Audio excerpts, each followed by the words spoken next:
Hello everyone, welcome to Design Twist. This is Trevor. Today I'm going to be designing more Mega Evolutions for Pokemon. In the last episode we did the Kanto Pokemon in Generation 1, so naturally in this episode we're going to be moving on to Johto to do Generation 2 Pokemon. I noticed while I was preparing for this video that none of the legendaries from Generation 2 have Megas. The legendary dogs have their Paradox forms from Generation 9, and Lugia has its Shadow form, which is kind of just a recolor, but I think Celebi is the perfect Pokemon to get a cool and cute Mega. At first I struggled with what to add to Celebi. A lot of the early Pokemon designs are so minimal that it's hard to kind of slap things onto them without them feeling tacked on. Celebi has an extremely simplistic silhouette, and I didn't know if I should break that silhouette when designing its Mega Evolution.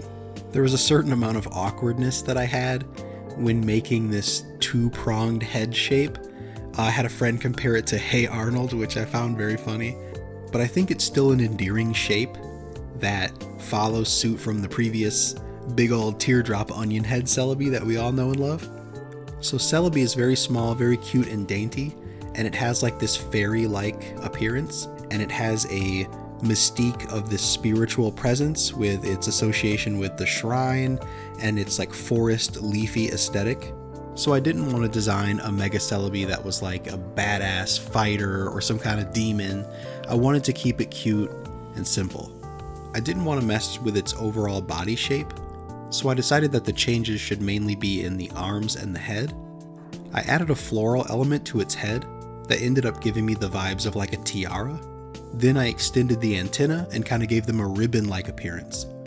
I gave its arm a bit of a furry sleeve-like design, and I also altered what I'm going to choose to call Celebi's eyeliner, and I tried to echo that pointy yet bumpy shape through each of those pieces of its design. It's important when you're doing a character design or a creature, even a vehicle or an environment, that you stick to a few key shapes and try to repeat them throughout pieces of the design in ways that supplement each other without becoming overwhelming. Since Celebi is also a time traveler, I wanted to give it a little bit more of a mystical push. Something as simple as one little gem and some star texture communicates so much supernatural atmosphere when you're working with a creature design that's this simple. That, along with the little sparkles that I add in its eyes, really make it seem like this creature moves through time and space differently from the rest of us. It gives it a non-threatening, yet also kind of awe-inspiring playfulness where you know this thing is more than it seems. So moving on from the design, I actually want to give Celebi its own unique ability and attack. Now, I personally haven't played a Pokemon game since Sword and Shield. I've played all the major releases up to Gen 9, but I have not played Gen 9 at all. And I just found out, I know this is crazy to some of you, but I just found out that the Legends games apparently don't use abilities, which might be like old news for most Pokemon fans, but I'm like, I love abilities. Why don't they have abilities? That's crazy. That's half the fun of Megas is they have crazy abilities. So yeah, we're going to imagine that Mega Celebi has its own ability called Rewind. This is definitely going to end up being a once per video disclaimer, but just know that anything I design that would work in a Pokemon video game is not going to necessarily be competitively viable or fair. So for Rewind, I want Celebi to alter the game state back to how it was at the end of 2 turns ago. So if you did something in a match that resulted in your Pokemon getting knocked out, and you send out Celebi, when you Mega Evolve, Celebi will retain its Mega Evolution since it's traveling back in time as well, but it will return the game state to the turn before you messed up or got outplayed. Its unique attack I want to work in the same way, where it's a projectile that's gonna get stab damage, the same type attack bonus. It can either be grass or psychic, but it will change its type when it deals damage, depending on whether grass or psychic would deal more damage. Like Celebi shoots a projectile, and if you switch Pokemon to one that's resistant to psychic, the move will change to grass type because Celebi like went back in time and shot the correct ball, or something like that. And I think we're gonna keep it simple and call this move Time Ball, because why not? Maybe like Chrono Blast or Time Winder, but I think those are too cool. If I was Celebi, I would throw a move called Time Ball, and I would feel perfectly happy about that. Also, I've gotten the critique that I should include a shiny form for these, so I'm going to start doing that from here on out as well. Moving forward to our next Gen 2 Pokemon, we're going to do one that I've always really liked, and one that was one of my favorites when the game first came out, between Scizor, who already has a Mega, and Steelix, who already has a Mega. There was also Kingdra, which at the time, a Pokemon becoming a dragon that wasn't a dragon was novel and awesome. Even though Seadra probably had 0 fans on Earth, anyone getting a dragon evolution is cool. Then again, making a Mega Kingdra was kind of hard because seahorses are shaped funny. Like, period. I'm sorry, Evolution, God, Buddha, Arceus, whoever did it, seahorses are funky looking. They're definitely not the coolest animal, and props to the Pokemon designers for making Kingdra look as cool as Kingdra looks, because this thing, on second glance, is so goofy looking. From the little fin that sticks out of its mouth that kind of looks like a tongue, to the like bulbous stomach. I mean, it is a seahorse. They stayed true to seahorse, but I never in my life was like, Kingdra looks stupid. No, Kingdra looks dope. I'm sorry, Kingdra looks dope. But as I was drawing this, I was kind of worried, like, is this Kingdra going to go down as my Mega Starmie? Is this going to be my weird, funky one that nobody likes? Who knows? I mean, people do like Mega Starmie. People do like Mega Starmie. I'm not a hater. Let's be fair. But I took Kingdra, and instead of pushing the seahorse angle, I made it more of a serpent. I got rid of the goofy little tongue, and I'm not sure if this is going to line up correctly with the reveal in the sketch, but I definitely gave Kingdra a pompadour. As an artist, as a human being, as a grown man, I cannot sit here and defend why I gave it a pompadour. But there are 2 wolves inside me, and one of the wolves is saying, whoa, that pompadour on the Kingdra looks super dope. Leave it there, it's perfect. And the other one is saying, Kingdra doesn't even have a fin on top of its head. Why is it a pompadour now? And what is it doing with it? Is it a cannon? Maybe, yeah. And so I just rolled with that. It uses its pompadour in the same way that it uses its mouth, and it shoots these bubbles that float around it.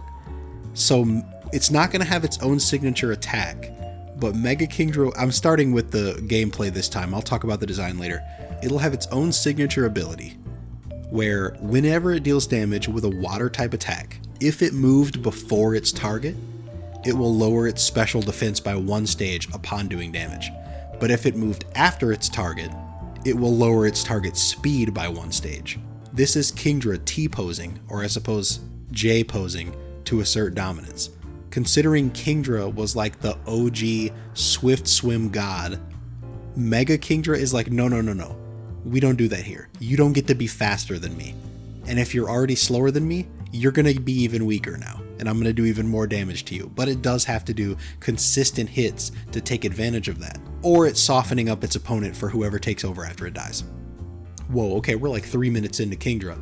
Okay, I wanted to give this Pokemon a bit of attitude, because the original Kingdra has that attitude. And we're not even talking about Seadra, who also has quite a bit of attitude for being a Gen 1 second stage forgettable water Pokemon. Kingdra should feel superior and arrogant. It knows it's better than you, and if it has any inclination in its head that it's not, it's going to make sure that the fight ends with you knowing your place.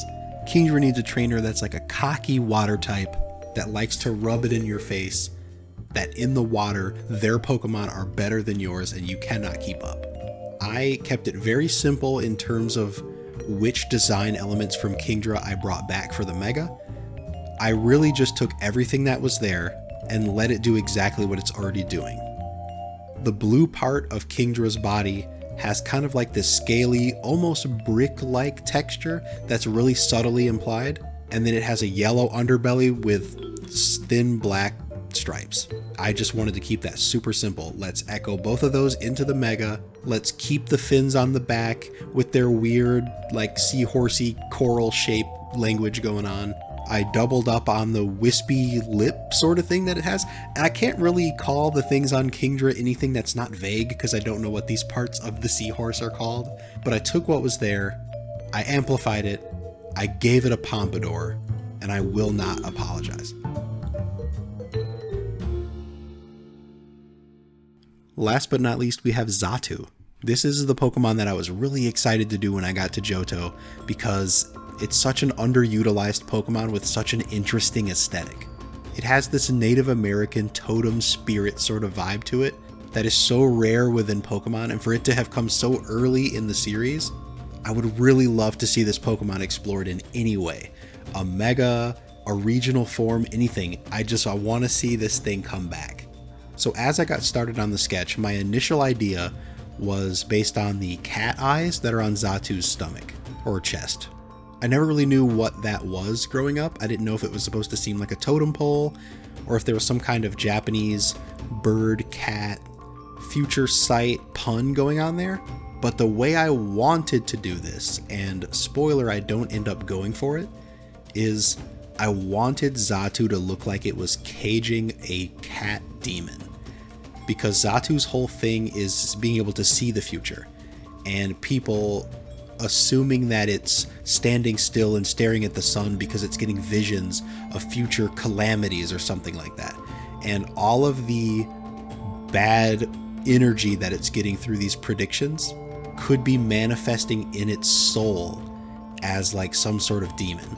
So if I were to make a game with Xatu, with the Xatuite, or whatever the stone would be called, I would have another Pokemon that goes with Xatu that is a dark, demonic cat-like entity that you can only get by Mega Evolving Xatu with a spare place in your party. Sort of like how Shedinja evolves, this Pokemon would only appear when your Xatu Mega evolved, when its energy hit a critical mass, and the dark, catastrophic, ooh, that's a pun, catastrophe, write that down, Game Freak. Shakira, you gotta write that down. When that energy bubbles over, a brand new, calamitous, dark type cat demon Pokemon would be born, and I guess it's up to whatever 10-year-old happens to find the Xatuite to control it, I guess. As far as the visual design is concerned, I kept Xatu's silhouette mostly the same. Instead of the cat demon, I ended up playing into its already existing lore and giving it the symbol of the sun.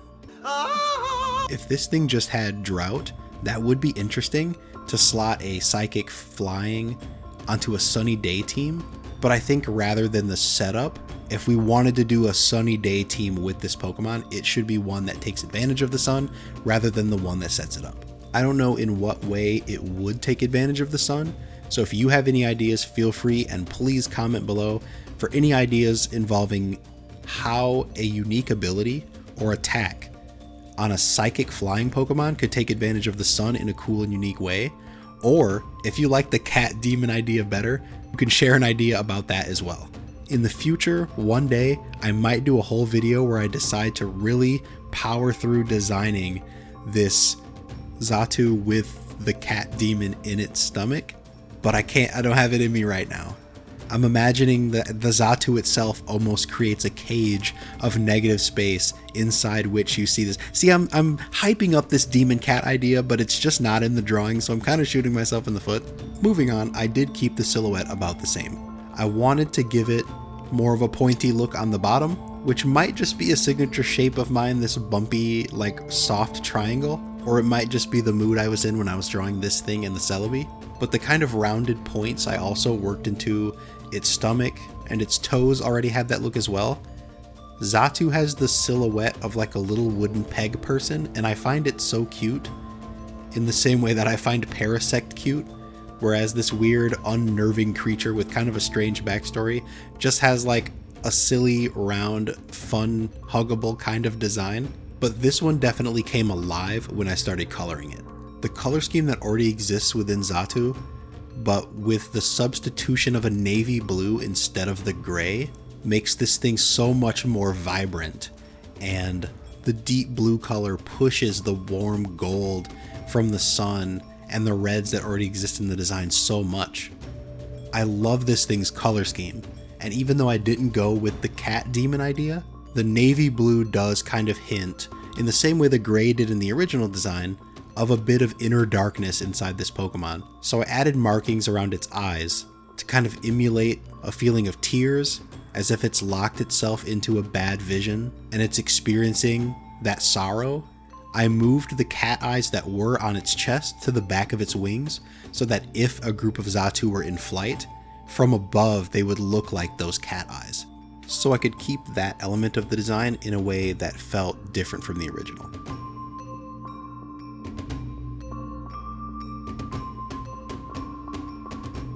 Designing these Mega Evolutions is so fun, but I definitely will be doing more on my channel that's not just Pokemon.